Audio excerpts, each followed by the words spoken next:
এগুলো হচ্ছে গাঁও গ্রামের দৃশ্য। যারা দূর দূরান্তে, বিশেষ করে যারা প্রবাসী কিংবা শহর এলাকায় থাকেন, এদেরকে দেখানোর উদ্দেশ্যে আমার এই ভিডিও।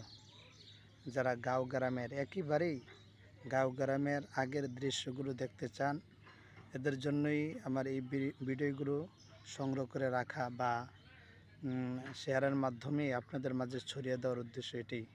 যারা গাঁও গ্রামের আগের দৃশ্যগুলো এখন নতুন করে দেখতে চান, হয়তোবা বিভিন্ন ব্যস্ততার কারণে গ্রামে আসতে পারেন না, হয়তোবা এখানে দেখার মাধ্যমে কিছুটা উপলব্ধি করতে পারেন বা আপনার পুরানো সেই অনুভূতিকে আপনি নতুন করে জাগ্রত করতে পারেন এই দৃশ্যগুলো দেখার মাধ্যমে।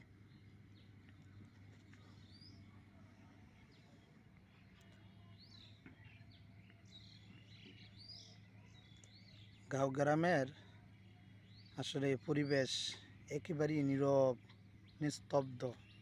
আগের মতন গ্রামে যেমন বাচ্চারা বা মানুষরা খেলাধুলা করতো, চিল্লাপাল্লা যে একটা অবস্থা, এখন কিন্তু আগের মতন ওরকম এক পরিবেশ নাই।